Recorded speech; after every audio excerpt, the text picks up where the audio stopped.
Okay, so hello everyone. My name is Jules Edwards and I'm a second-year PhD student at CNRS. So I'm working on organ-on-chip related topics and especially lymphatic vessels on chip. I'm going to present you a bit my recent advances on the matter. So first, for a quick introduction about the lymphatic system. Basically, it's a network of unidirectional vessels that is running alongside blood vessels and plays an essential role in the homeostasis of tissue by draining interstitial fluids from tissue and return them to the blood circulation over here.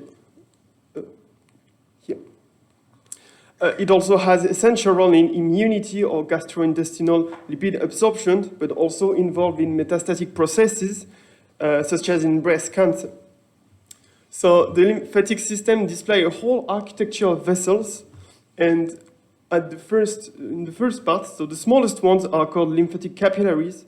They are blind-ended and constituted of a single lymphatic endothelial cell layer. Then they aggregate in collecting lymphatics, which have larger diameters and enclose lymphatic valves in order to ensure that the flow is indeed unidirectional in the lymphatic system. So you have many causes that can cause lymphatic dysfunction, such as genetic disorders, parasites, like in filariasis, or damaged lymphatic vessels. And this can lead to lymphedema, which is a chronic condition characterized by an impaired lymphatic drainage of interstitial fluids, and in developed countries, most cases of lymphedema are related to cancer treatment, and particularly breast cancer, where patients have a 25 to 50% rate of developing secondary lymphedema after surgical treatment. And to this day, there is no treatment that could restore lymphatic drainage, and only symptomatic ones that can relieve patients. So the pathogenesis of lymphedema is quite complex and divided in different stages, including an initial and reversible stage, so at the beginning, where you have an accumulation of fluid in tissue. But it can worsen until the last stage, called elephantiasis, in which is characterized by tissue swelling, fibrosis, and extracellular matrix cross-linking, among others. And as you can see on these images, in second harmonic images, in cyan, you see the collagen fibers, and you see that between the normal matrix and the pathogenous matrix, it's very different. So in order to treat these conditions, the different approaches has been investigated. One of them consists in using vascular endothelial growth factor, VEGF, to restore the lymphatic drainage. Because of their lymphangiogenic effect, which is the formation of new lymphatic vessels from existing ones, these proteins could be used to recreate the missing vasculature and restore the lymphatic drainage by reconnecting to existing lymphatic vessels. As you can see here, we can restore lymphatic vasculature and reconnect to, here in this case, lymph nodes, but in the lymphatic vasculature. The VEGF family includes, in cases, VEGF-A, which has an angiogenic and lymphangiogenic effect, respectively, the creation of new blood vessels and new lymphatic vessels, and VEGF-C, which is specific to the lymphatic cells and have a lymphangiogenic effect.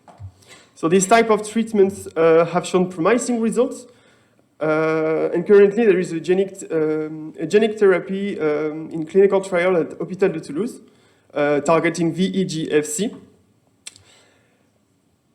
However, the effects of matrix crosslink, as I showed you just before, are still quite difficult to study in animals, basically, in the current experiments.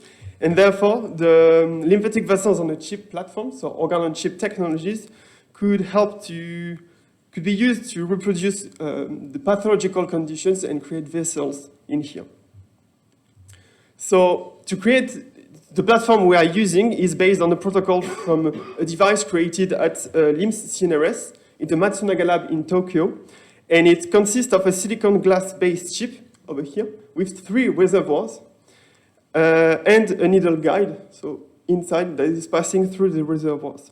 So filling the central reservoir with type 1 collagens and introducing the acupuncture needle through the guides allows us to fabricate some collagen hollow tubes, so collagen scaffolds, which we can seed later with some lymphatic cells in order to create vessels which have a quite nice cylindrical shape, as you can see on these images. And I hope this film will work. So you can see on this confocal imaging, confocal microscopy screen. In blue, you have the DAPI, over here. So in blue, obviously, you have the nuclei. In green, you have all the actin fibers. And as you can see, you have a nice conjunctive tissue given by the VE cadherin in red, which is quite continuous. So one of the advantages of our platform is the different conditions that we are able to recreate. First, we can use two different types of collagen type 1. There is either by acidic or peptidic extraction. And these two materials are very different, and the difference has been already reported in the literature. Then we can use, in order to recreate a fibrous matrix, we can cross-link the matrix with some paraformaldehyde solution. And as you can see here, between a native and a cross-linked matrix, you have a very different microstructure, and you also have very different physical properties, mechanical properties. Then to study the VEGF treatment, we use a combination of VEGF A and C that we supplement in the medium at 100 nanogram per milliliter each, which basically give us 4 different conditions for each collagen. So the first condition is like native collagen with some normal medium, native collagen supplemented with VEGF, then cross-linked collagen with PFA with normal medium, and cross-linked collagen with some VEGF. So first, the basic thing that we can do is to take some pictures of our vessels, and one of the observations that we can make is that, as you can see in the red boxes, when treated with VEGF, it seems that it triggers the first steps of lymphangiogenesis. As you can see, you have, maybe not that obvious, but you have some filaments that are going through the vessels around here too, and appearing on the surfaces. And this is an effect that we can see whether the matrix is cross-linked or not. Here you have some PFA treated matrix, and you also have this kind of structure over here. So in order to get a more quantitative approach of these observations, I wanted to find a way to compare the profiles of each vessel.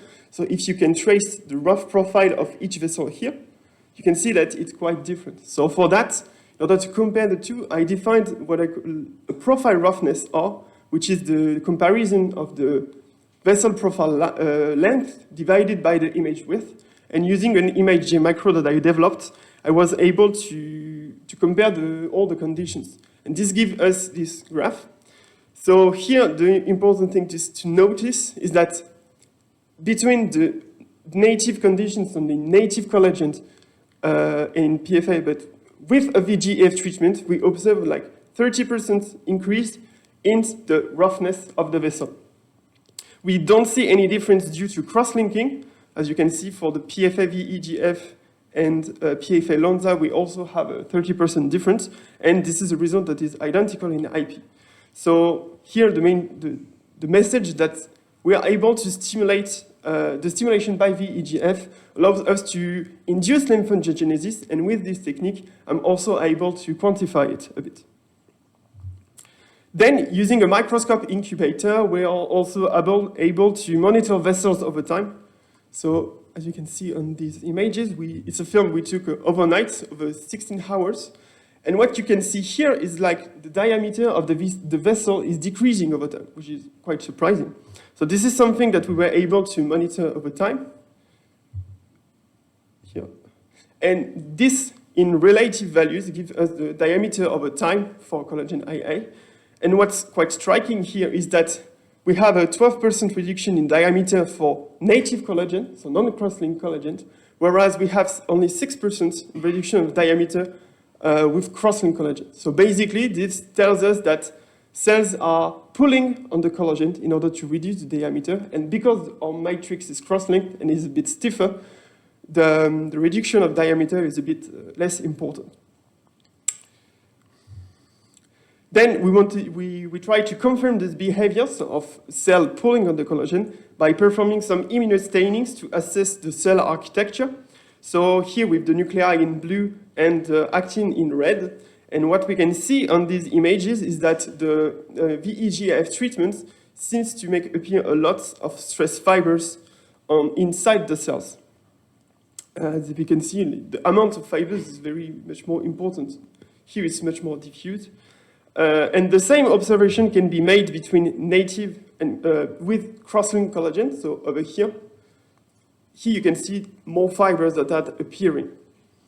However, if we want to compare the amount of actin fibers in all the 4 conditions, it seems that between native VEGF and cross-linked matrix, there might be a bit less actin fibers present in this case, or with a cross-linked matrix, which would overall means that cross-linking might have a more complex role only than modifying the collagen properties, but also on the cell architecture.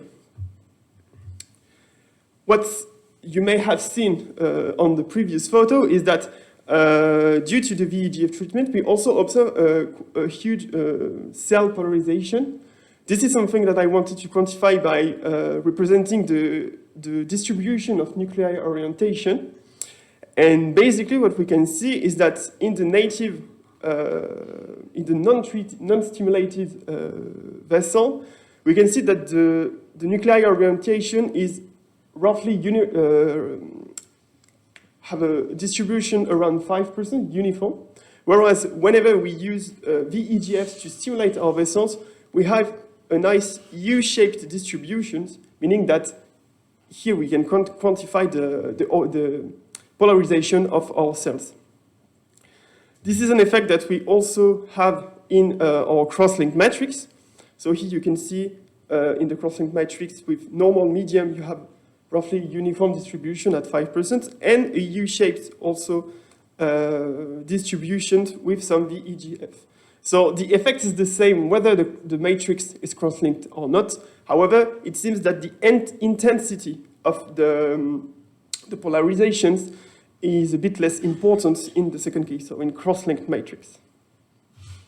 So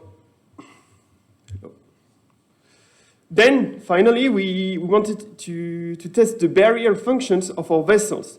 And in order to do that, we use some fluorescent probes that we introduce inside our vessels, and we try to measure the diffusion of this probe from the lumen inside toward the collagen.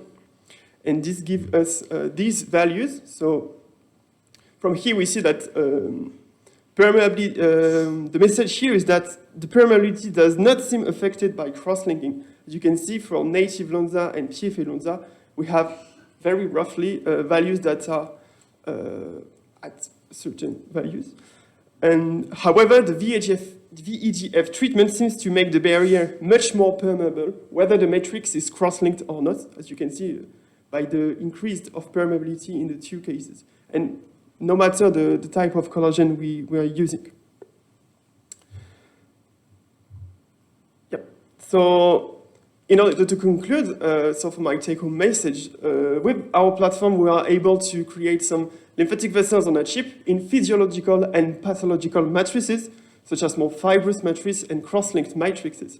With the VEGF stimulations, we were able to show that it would induce lymphangiogenesis, and we were able to track and to quantify this lymphangiogenesis. We were also able to show that this stimulation induced the creation of actin fibers and a cell polarization, and that it also degrades the barrier function. About cross-linking, it tends to reduce the polarization a bit, as we saw on the intensity of the polarizations, and we also have a guess about some effect on lymphangiogenesis.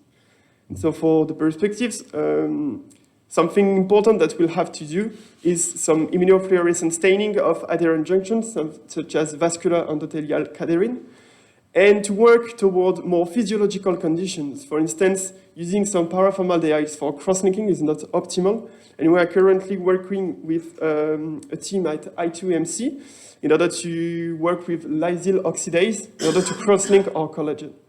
And we also can work a bit on the VEGF concentration, since 100 nanogram per liter is not very physiological. Thank you for your attention, and I'll be happy to answer your questions.